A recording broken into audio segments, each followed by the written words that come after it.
I was 22.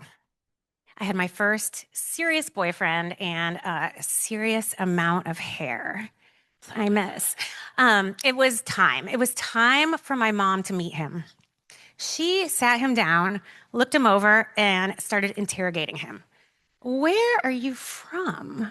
Where were you born? Like, what hospital?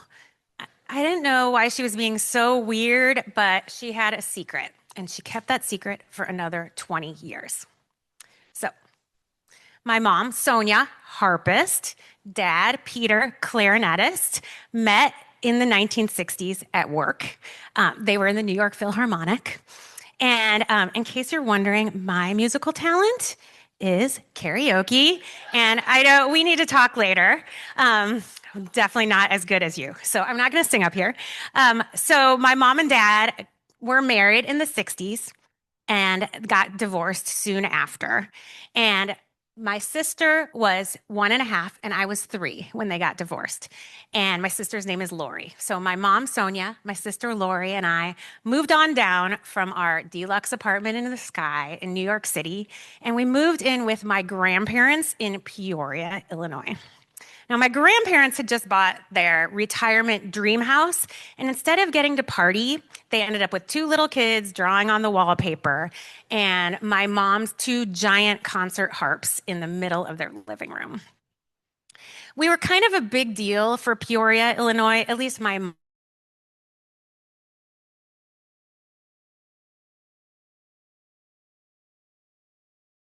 mom taking up the entire living room. You can see me with a prop that's a recorder that I didn't even know how to play to make me look more musical. And the one thing I really do remember about this day is that I was obsessed with my shoes. Some things never change. And I was like sticking my foot out into the frame and I kept getting in trouble. They were like, honey, put your foot back in. So that's how we grew up in Peoria in that living room. And I never saw my dad again. But speaking of shoes, the really only thing I remembered about him was his shoes. And maybe you can tell, but this is the only thing I ever painted, which was my memory of my dad's feet in this hotel area. So, only thing I ever painted was my dad's shoes. But we never really saw or heard from him again. So, I grew up without him, and that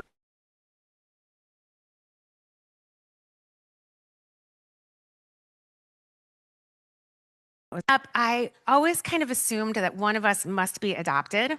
And here's one example of the way we fought. One time, just to get me in trouble, Lori carved the words, Lori is a asshole, onto her own bedroom door in an attempt to frame me. I was getting a spanking, but I got out of it because I said, no, no, no, I would have written Lori is an asshole. So, grammar for the win. I was 19. I love my fashion choices in this slideshow. I was 19 and headed to New York City for a girls' shopping weekend. My mom said, "While you're in New York, you should really look up the OB who delivered you. His name is Dr. Warner Nash. His office is on Park Avenue." And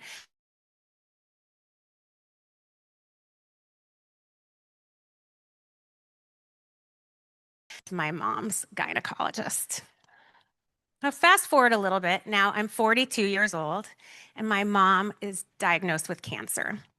She sat me down and told me the big secret that she'd been keeping for all those years. Things in the bedroom were not really like working out with Peter, but my mom really wanted to have a baby. So she went to the OB, Dr. Nash on Park Avenue, who told her about a brand new process. He said, "You want to get pregnant? Okay, come back on Tuesday." On Tuesday, he entered the exam room with a medical grade turkey baster, I mean, a syringe, and a vial of fresh semen, and proceeded with what we now call artificial insemination. She didn't ask any questions, and she got pregnant with me.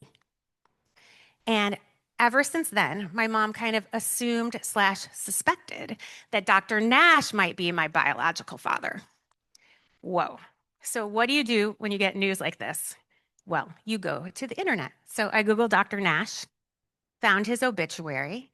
Then I tracked down his medical partners from that time, one of whom retired, living in Florida, agreed to talk to me and filled me in on what the process was at that time. So, 1969, artificial insemination was brand new, just theoretical. There were no sperm banks, there were no rules, there were no regulations. So, who were the donors? The doctors. For example, for example, the resident doctors in OBGYN in New York City were paid about $35 a week for work. They could get paid $50 for a fresh sperm sample delivered to an office on the day an insemination was scheduled. This is a crazy moonlighting situation. Some of the doctors moonlit a lot, and a lot of babies were born during this time. And these New York City babies are walking around unknowingly half siblings. And that is why my mom was interrogating my boyfriend. Where are you from? Where were you born? What hospital were you born in? She was just trying to make sure that I wasn't about to accidentally marry a half brother and give her inbred grandchildren. Thank you, Mom. So I know this sounds totally crazy, but this was the 1960s. And in the 1960s, things that seemed really normal in medicine at that time, now to us, to use the words of Anita Thomas, seem a little bit sus. So I have some other examples of things that were happening in the 60s that now we would look back and be like, what were they thinking? So this is all true. Doctors used to smoke like routinely in the hospital, like on rounds, and doctors were part of cigarette commercials. I guess Camels are the cigarettes we were supposed to smoke. Routinely, people were putting their babies face down to sleep because it helped them sleep better. And we still have some grandparent babysitters that try to do this, right? And then this is my favorite. Most of us were fed formula. Breastfeeding was discouraged. And the idea was that formula was the more medically approved, better solution. And I love this ad from Enfamil from the 1960s. At first I was like, oh my gosh, wait, same-sex couple with a baby? Like, let's go, Enfamil. But then I realized it's a dad and a grandpa mansplaining to Brian's mom what to feed him because formula is best. And then I started thinking like, well, what else did we used to do, back in the day that now we look back and we're like, wait, what were we thinking? So a few other examples from pop culture. This racist example from what I thought was like a classic movie at the time, Breakfast at Tiffany's. This is a white guy playing a like stereotypical Asian character. And then maybe a little bit more current from 1984, we have what I thought also was like a classic movie from my childhood, which has a twofer. There's like date rape and racist stereotypes. And then since I know a lot of you are too young to recognize either of those examples, I will present to you Fat Monica from Friends, 1996. So just some examples of things that we thought were like just totally normal at the time. And now we look back and we're like, wait, what were we thinking? And then that gets me thinking, what are we doing now in 2025 that people in the future, 50 years in the future, will be standing up here and like, what were they thinking? So I would love to talk to you all about your ideas about what we're doing now that in the future are crazy. I thought of a few examples from 2025. Like you sit at a computer for 10 hours a day staring at a screen, and then you go home to relax and stare at a smaller screen in your bed, inches from your face, or school lunches. Like this is what we send our kids to eat at school. I guess not everyone, because I've heard some good stories about daycares, but this could be a whole other talk. So things in 2025 that we think are normal maybe aren't, and that just gets back to how I was created. So back to the story, I was really looking to see if I could connect with some half siblings. So I joined this site called Donor Sibling Registry, where you can match with half siblings and see if you can find some. And the advice on that site was swab your cheek and get your DNA out there in the world. So I did. I swabbed my cheek and I sent my DNA to 23andMe, Ancestry.com. You guys, my DNA is all over the internet. And I waited and waited and forgot my password and waited some more, and I didn't get any matches. But then just a couple years ago, I got a notification. I got a match. Half sister, Arlene. She had no idea she was conceived by insemination because she had just done one of those 23andMe tests that she got for Christmas. So she was pretty surprised. We decided to meet for sushi in New York. And she walked into the restaurant, immediately spilled her water, and like never stopped talking. My family was there and they were like, yeah, I think you guys are definitely related. So together, Arlene and I embarked on this quest to see if we could figure out who was our donor. So we went back and looked for some clues in Dr. Nash's obituary. He went to med school at Columbia in 1953. That is where and when Arlene was conceived. And then he was an OB-GYN attending in 1969 at Lenox Hill Hospital. That's where and when I was conceived.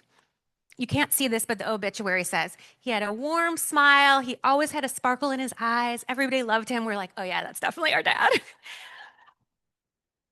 And then, and then the obituary also mentioned two loving daughters. So of course, I Google stalked the daughters. Pretty easy. One of them is a physician, and she practices in his same office that he used to practice in on Park Avenue. The other is her office manager. So I called them. I was like, hi, this is kind of strange. I don't need anything from you, but I think we might be half sisters. Can we meet? They had no idea that their dad was donating sperm at work, but they agreed to meet with us. Shockingly, we went to brunch. We all spilled a lot of water and talked all the way through the lunch rush. They said, yeah, this definitely seems like something our dad would do. He, because he loved babies, he loved helping people, and he wasn't afraid to like break some rules. So when Dr. Nash and his colleagues participated in this like extremely unregulated medical experiment, they did not expect to be discovered by a future generation. But if they hadn't thought outside the box, so to speak, then I literally would not be here. And it seems kind of weird to be like paying tribute to a guy during an all women's conference, but here we are. Anyway, to sum it up, the sisters sent their cheek swabs in to confirm the theory, and now I have three new sisters, and none of them is an asshole. Thank you.